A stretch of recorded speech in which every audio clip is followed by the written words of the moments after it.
the next best predictor of lifetime success is conscientiousness. Well, so, and of the two aspects of conscientiousness, say orderliness and industriousness, the better predictor is industriousness. So the question is, well, what can you do about your industriousness?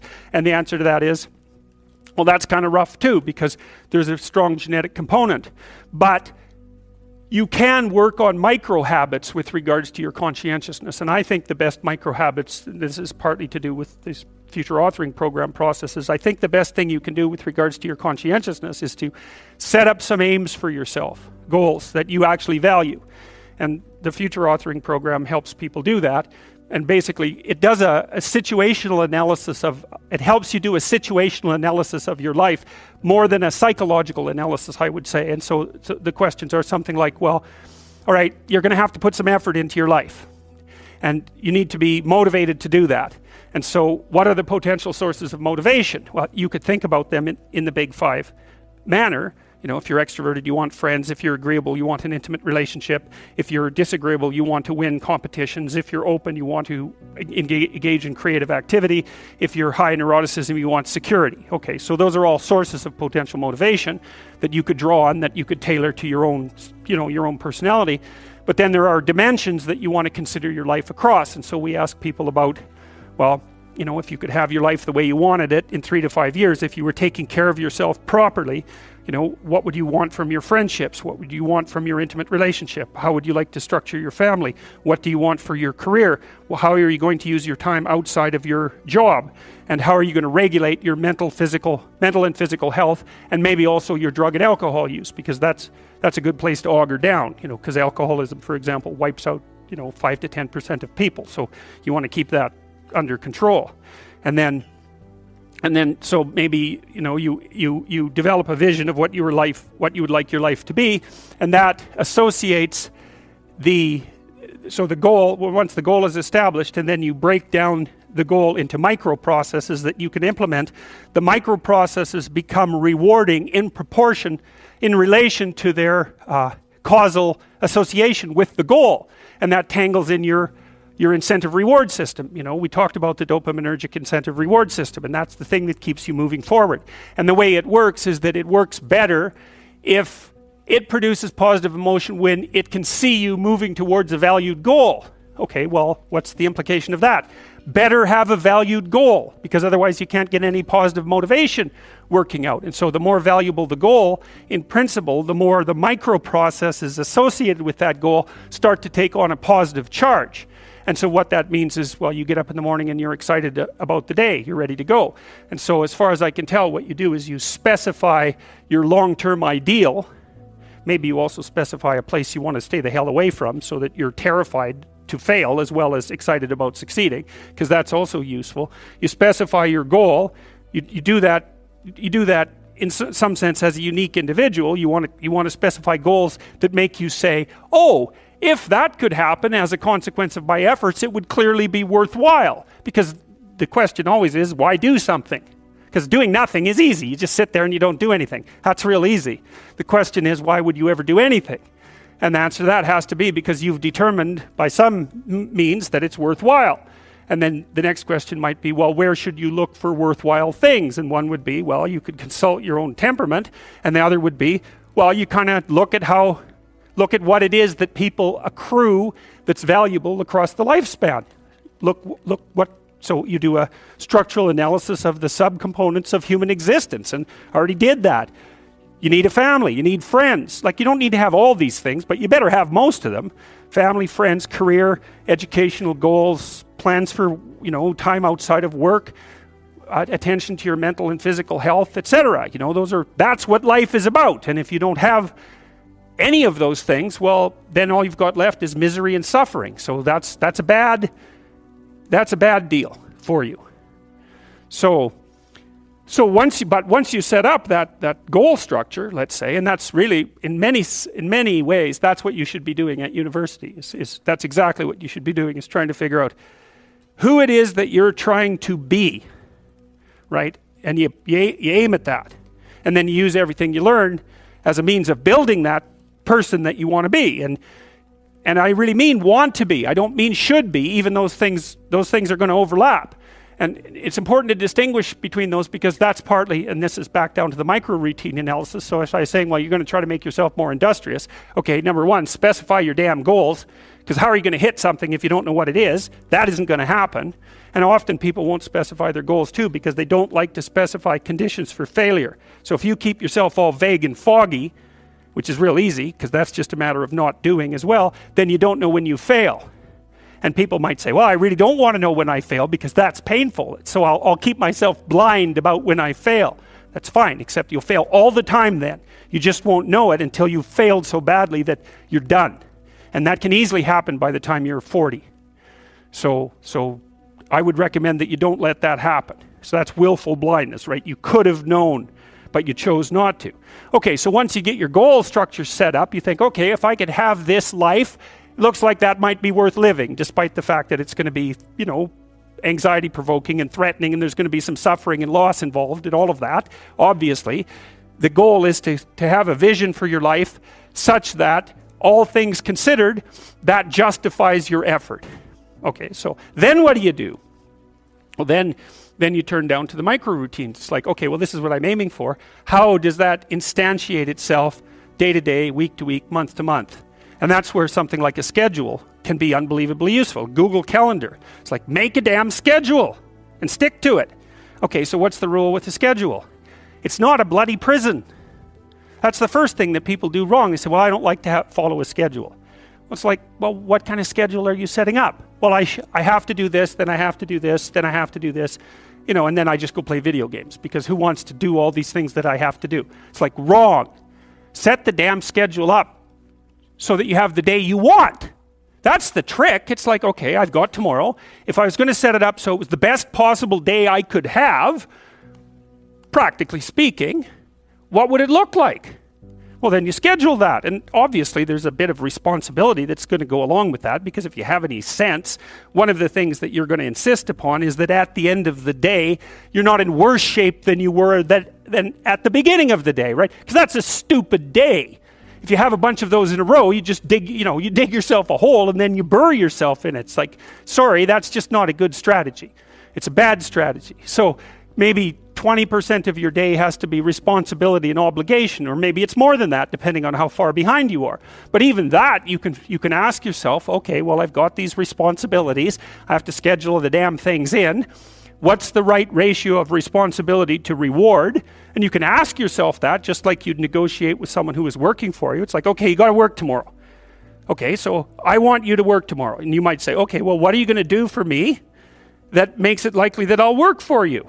Well, you could ask yourself that, So maybe you do an hour of responsibility and then you play a video game for 15 minutes. I don't know, whatever turns your crank, man. But, you have to negotiate with yourself and not tyrannize yourself. Like you're negotiating with someone that you care for, that you would like to be productive and have a good life. And that's how you make the schedule. It's like, and then you look at the day and you think, well, if I had that day, that'd be good. Great. And you're useless and horrible, so you'll probably only hit it with about 70% accuracy, but that beats the hell out of 0, right? And if you hit it even with 50% accuracy, another rule is, well, aim for 51% the next week, or 50.5% for God's sake, or because you're going to hit that position where things start to loop back positively and spiral you upward. And so that's one way that you can work on your conscientiousness, is plan a life you'd like to have. And you do that partly by referring to social norms. That's more or less rescuing your father from the belly of the whale. But the other way you do that is by having a little conversation with yourself about, as if you don't really know who you are, because you know what you're like. You won't do what you're told. You won't do what you tell yourself to do. You must have noticed that. It's like you're a bad employee and a worse boss. And both of those work, for you. You don't know what you want to do, and then when you tell yourself what to do, you don't do it anyways. You should fire yourself and find someone else to be. But my point is that you have to understand that you're not your own servant, so to speak. You're someone that you have to negotiate with, and you're someone that you want to present the opportunity of having a good life to. And that's hard for people because they don't like themselves very much. So, they're always like cracking the whip and then procrastinating, and cracking the whip and then procrastinating. And it's like, God, it's so boring and It's such a pathetic way of spending your time. And you know what that's like because you probably waste like 6 hours a day. And I think we did an economic calculation about that a while back, right? Your time's probably worth $50 an hour, something like that. I mean, you're not getting paid that now, but you're young, and so this is investment time, and what you do now is going to multiply its effects in the future. So let's say it's $50 an hour, which is perfectly reasonable. So if you waste 6 hours a day, and you are, then you're wasting about $2,000 a week or about $100,000 a year. So like, go ahead, but that's what it's costing you every hour. And you need to know what your damn time is worth. So let's say it's not $50, it's 30, whatever. Maybe it's 100, it's somewhere in that range. One of the things you should be asking yourself is, when you spend an hour, was that, well, would have I paid someone $50 to have had that hour? And if the answer is no, it's like, well, maybe you should do something else with your time. And it depends on whether or not you think that your time's worthwhile. But the funny thing about not assuming that is if you assume your time isn't worthwhile, what happens is you don't just sit around sort of randomly in a state of responsibilityless bliss. What you do is you suffer existentially. And so that seems like a stupid solution. So, okay, so anyways, as far as I can tell, that's how you can improve your conscientiousness. Outline a goal that you actually would like to hit. And even better, here's something else you can think about when you're negotiating in your life. You could say, if you're kind of pessimistic, you'd say, well, we have to negotiate an agreement. I'd like to walk away not miserable and resentful. Okay, let's call that a baseline. And that's how you're going to negotiate with your wife or your husband. That's a good thing to know. You want to negotiate so that you don't walk away miserable and resentful, because that makes you hostile and then you'll work to hurt them. And I would say that's unless you want to hurt them, and then of course they'll happily return the favor. If you want to exist in a place where you're basically hitting each other in the head repeatedly for 30 years, you go right ahead. But I wouldn't say that that's a particularly good way of living. So you might say, well, the minimal precondition for a successful negotiation is that you don't walk away resentful and angry. And so that's also how you know when you have something to say to someone. Because the rule has to be, if you're going to walk away resentful and angry, you've got something to say. Doesn't mean you're right, by the way. But it does mean that you have something to say. But it's kind of a low bar, like if I wanted to live with you for 30 years, maybe we should say, how about we walk away from our mutual negotiations thrilled? Well, why not? You got to aim for something. You could aim for that. You want to negotiate with your boss for a new salary. You might think, okay, I've got this damn job. How much would I have to be paid so I'd be so bloody excited to go to work I could hardly stand it? Well, you could at least know what that number is. And then you could go there and say, well, look, you like to have me around. I've been doing some thinking. I think if you paid me this amount of money, I'd be so thrilled to go to work that you could hardly even keep me away from here. And your boss might think, wow, I'd actually really like to have someone around who'd be so thrilled to work that I can't get rid of them. It's like, I can't give you all of that. I'll give you 75%. Maybe we can renegotiate it in a year. It's like, hey, good deal. Or you can, be some weaselly coward and go in there and snivel about how awful your life is and walk away barely able to tolerate the outcome of the negotiation. It's like, I wouldn't recommend that. And it's funny because I've watched people do this repeatedly in my clinical practice, because we plan all the time, because the rule is you're going to come and see me. I'm going to try to help you figure out how to have the life that you want to have. And we're going to think about that strategically. So you're making $50,000 a year right now. Maybe you should be making $150,000 in 3 years. And they think, well, that couldn't happen. It's like, not with that attitude. That's the first thing. It's like, no, that's not going to happen. If you don't ask people for the damn money, if you don't look for a better job, but they're going to come along and just shovel a boat full of money at you. It's like, no, that's not going to happen. But why is that impossible? You look at you people in here. It's like, what the hell is wrong with you? Nothing. So you can probably have what you want if you could figure out what the hell it was, and then you diligently pursued it. So, and then maybe you wouldn't whine about being alive. That'd be good, because people who whine about being alive are dangerous to themselves and other people. So you might think, I can have what I want, but you better well figure out what it is. And you can't just wait for the, have what you want fairy to show up at your doorstep and grant it, because obviously that's not going to happen. So okay, conscientiousness. Well, we talked about how you could improve that. Social networking. That's another big deal. It's one of the advantages that older people have over younger people. And so, for example, now that I'm in my 50s, roughly speaking, I know a bunch of other people who are, relatively well positioned in the dominance hierarchy, and they know all sorts of people. And so when I go to one of them and say, can you do X or do you know X? They say no, but I know someone who can. And that's a huge advantage. So another thing that you want to think about as you move through life, and this is that use your ability to network properly. And that doesn't mean schmooze, and it doesn't mean go out and impress people. That's all just complete bloody rubbish. It means you try to surround yourself with people who are competent in multiple different dimensions, and you maintain your relationships with them. And that's a trading relationship too, right? It involves reciprocity. But it's a huge advantage. A social network is a huge advantage, and that's something extroverted people can be really good at, because they have that sort of social ability. And that goes along with the ability to sell. So another place that you can pick up power, and power for the right things, is to consciously develop and maintain your social networks. And that also means, well, let's talk about friendships for a minute. Here's how you know if someone's your friend. A, you can tell them bad news, and they'll listen. And they won't tell you why, you're stupid and why that bad thing happened to you, and how something worse happened to them once, and, derail the whole conversation. You can actually tell them bad news, and they'll listen. So that's a good thing. And then, this is a weirder thing, you can tell them good news, and they'll help you celebrate. And that's a really good way of deciding who you should have around you, because if you have someone around you, something good happens to you, and you're kind of afraid to even admit it because, God, something good happened to you, it's like, you let that be known and it'll certainly be taken away. So, you come out and you sort of tell someone half-heartedly that something good happened to you, and they give you a whack and then talk about, the great thing that happened to them 3 years ago, or worse, the great thing that happened to someone that they knew 3 years ago. It's like, go away from that person. They're not helpful to you, and they're not helpful to themselves either. And so you want to surround yourself, you got to think about this. You got to surround yourself with people who want the best for the best part of you. You can hang around with weasels and losers that are trying to pull you down to justify the fact that they're spiraling downhill as well. And the upside of that is you don't have to have any responsibility, and you can all whine about how wretched life is, so that's pretty attractive.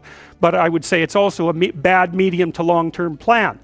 And so it's acceptable and desirable to try to surround yourself with people who are facilitating your development.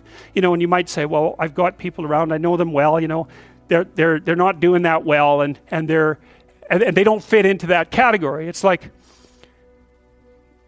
what's your point? What are you going to do with them exactly? If they'll listen and cooperate with you and move towards a better future, great. If they don't pay any attention and they keep doing the same damn things over and over and they're not going anywhere and it's painful, then maybe the proper thing to do is say, you just have your misery.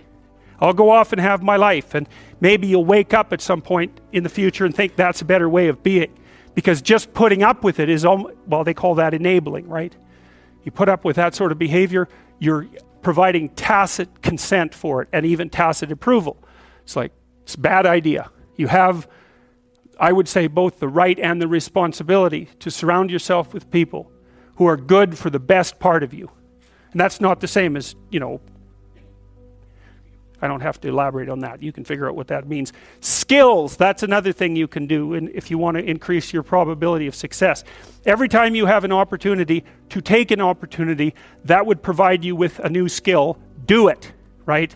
Learn to program, learn to write, learn to read new things, learn to public speak, learn how to introduce yourself to people, learn how to social network, learn how to go talk to your boss in a manner, this is the right way to go talk to someone who's supervising you. I see this problem, and here's a solution, and so I'm coming to talk to you about the problem and the solution. It's like that person is going to want to talk to you a lot. It's like, because the other people they're talking to are going to come and say, I've got a problem. Can you do something about it? It's like they don't want to do something about it. They already got 50 things to do, So if you're the person who constantly brings forth a problem, even if they're accurate problems, is why are they going to want to have you around? You're just another problem. Don't be a problem for the people who want to give you money. That's a good rule of thumb, man. If someone wants to give you money, then help them do that. And if they want to give you status and success, then help them do that, right? And you do that in part by bringing them solutions, and partly you do that by developing your skills. And so if things aren't going very well for you, this is also a good way of evaluating an opportunity. Should you take an opportunity? Well, here's the rule. Take the opportunity if it will teach you something that you can use for other opportunities, because then even if it fails, which you probably will, it doesn't matter, because you've accrued something of value that you can bring forward to the next situation. So, there's this old Jungian idea that I told you about in the Chartres Cathedral, for example. The cathedral is made in the form of a cross, and the cross signifies the center of the world, and the dome signifies the sky. And so right below the dome at the center of the world, and it's a cross because the cross is the place of suffering. So that's the center of the world, because that's what you are. You're the place of suffering, right? You're the place of conscious suffering. That's the center of the world. And so inscribed on the floor is a maze, and it's a big maze, and it's a mandala, and there's a kind of a flower-shaped resting place right in the center. And what you're doing is walking in the maze, and you walk all 4 quadrants, and you get to the middle, which is where you want to be. You want to be in the middle. Well, how do you get there? You walk everywhere. And what does that mean? It means every bloody time you're offered an opportunity, take it and develop your skills. And that's better than wealth, by the way. In fact, it actually constitutes wealth, because wealth constitutes what you have when someone takes all your money away, right? That's real wealth. And so the way that you build up that sort of wealth is you turn yourself into someone who's competent in multiple directions. And you can be doing that all the time, right? Especially with the kind of technology that you people have access to. I mean, you can learn anything you want whenever you want. So what a good deal that is, man. And so there's easy fruit hanging that you could pick, and I would recommend that you do that. So here's an example. Let's say you're not doing too bad, so maybe you're in the middle of the normal distribution, then you lose your job. Okay, and let's say you're a conscientious person. And we could say, just for the sake of argument, that you lose your job because of mass layoffs in your company. So it has nothing to do with you. It's fundamentally, it's just like luck of the draw, basically. But then what happens to you? Well, if you're conscientious, you're gonna go after yourself pretty hard. So you're gonna, and especially if you're also high in neuroticism, it's gonna depress you to lose your job. And maybe you're in a situation where you just, for one reason or another, you don't have that many other opportunities. Now, maybe you should have looked for them, but maybe you're in a depressed strata of the economy, or you're geographically located somewhere that makes moving difficult, or so on and so forth, So, but you lose your job, and then you start to get depressed because of that. Well, then as you start to get depressed, it decreases the probability that you're going to look for a job, but it also maybe starts to put stress on your family, and it also starts to decrease the probability that you're going to engage in positive social interaction. So now not only are you unemployed and suffering from economic stress, but your marriage is starting to suffer, and you're starting to isolate yourself from your friends. And then, of course, as your marriage suffers and the stress builds up, then that's going to make you more depressed, and that's going to keep you even farther away from your friends, and that's going to decrease the likelihood that you're going to have enough positive emotion and enthusiasm to look for another job. And then, maybe you want to add a bit of a drinking problem to that just for fun, and you can see that you can get a spiral going that's just taking you down. Right, and it's all sorts of things, because lots of times people conceptualize, let's say, you're an unemployed guy and you go to counseling and you get a diagnosis of depression. And the thing about a diagnosis of depression, it's sort of like the assumption is there's something gone wrong with your psychological structure. It's like if you're unemployed and you're depressed, it isn't obvious at all that the problem is in your head. You know what I mean? It isn't even obvious that it's a psychological problem. It's just a problem, and problems can take you out. And so if you're unemployed and you're under economic stress, and your marriage is starting to shake, and you're isolating yourself from your friends, and you're less likely to be motivated to go look for a job, you can sort of think about that as a depressive spiral, but you can also think of it as a conspiracy, in some sense, of external forces that are auguring you into the ground. And we don't tend to conceptualize psychological disorders that way, but we should, because lots of times when people are suffering from something that you could describe in psychological terminology, and depression is a very good example of that, it isn't obvious that there's something wrong with them psychologically. Often they just are in trouble. And there isn't a category in psychological diagnosis for client in serious trouble. But my experience has been almost without exception, that the people that come to see me because something's gone wrong with their life, not because they have a psychological problem. Now you could say, well, their psychological inadequacies, such as they might be, are interfering with their ability to recover, or maybe even served as precursors to, increase the probability of the catastrophe, but it's still not exactly the appropriate way to conceptualize it. And, because there's you inside you, and as a personality psychologist and as a clinical theorist, most of what I've talked to you guys about is your psyche and its structure as if it was like a soul that inhabited you. And there's some real utility in that. You're an individual demarcated from the community. You can be set up in a healthy manner or a non-healthy manner. The problem with that is that you're not just an individual, you're connected to all these external dynamic networks that are really, really important. And it isn't even easy to separate them from you. Like you might say, well, this is especially true once you become a parent, is your child more you than your arm?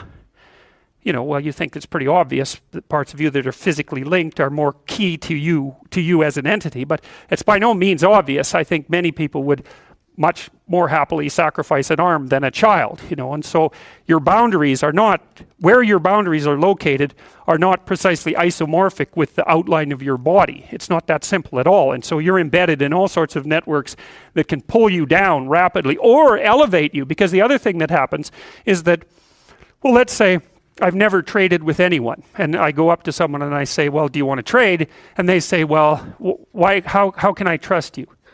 And the answer to that is, well, you have to take my word for it. Well, that's not a very good argument. You might say instead, well, here's what I have to offer, and you can evaluate it. But the person's likely to say, well, I don't know how to evaluate it, and so I'm still stuck with taking your word. So that's a bad problem. And you'll see that if you ever try to sell a product in the marketplace, is if the product is new and it's complex, then you're forcing the person that wants to buy it to evaluate it, and then you're forcing them to take the risk of being wrong as well as the time it would take to evaluate it, and they don't like that. What they want is what's often called social proof, which is, okay, well, you want to trade with me, who else have you traded with? And if the answer is 0, then they are going to say, well, you're an interesting person and all that, but I've got these other people over here who've already traded with a bunch of people, and therefore the risk is lower, in part because, let's say, I have a supervisor and I'm going to make a decision. And my primary concern is that my supervisor will not hate me for making the decision. It's not that my primary concern is to make the best decision. It's not the same thing. It's that I want to make a decision that I'm not going to get in trouble for. Okay, so how do I do that? Because I need a post hoc justification. So I buy something from you and it turns out to be terrible. And I get called on the table for it. And what do I say? I say, well, that person was buying from it, and that person was buying from him, and that person was buying from him. Like, all these other people were doing the same thing, so it's not like the error is localized in me, and that's often a very credible story. But if the answer is, well, I evaluated it and decided to take a risk, it's like, well, out the door with you, Sonny, because, that's an indication that you're not capable of doing that sort of thing. So I think part of the reason that people spiral downhill into 0 is because positive feedback, like a positive feedback loop, is a loop that increases the probability that the loop will continue, right? A positive feedback loop is, you've experienced this when you hear microphone feedback in an amplified system. So, the microphone sends a message to the speakers, and then the speakers send out the message amplified, and then the microphone picks up the message and it gets amplified again, and you get this howling occur, which can be deafening, but can also destroy the system, because it'll keep amplifying upward until the speakers blow, for example. That's a positive feedback loop. And a positive feedback loop can spiral you upward, or it can spiral you downward. And so a virtuous circle, a virtuous positive feedback loop, is when, well, I've traded with him, and I've traded with him, and I've traded with him, and now I can say to you, I've traded with these 3 people, and you go talk to them and they say good things, and so then you say, well, I'll trade with you, and then because of that, then you're even more likely to trade with me, and it's like the thing starts to spiral uphill, and it does that, I think, in a nonlinear form.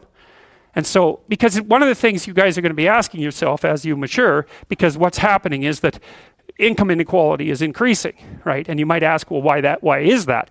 The first thing you need to know is that that's what income does. So it's not like you need an explanation for it. This is the explanation. It's like a natural rule. If you run a trading game to its logical conclusion, one person ends up with all the money and everyone else ends up with zero.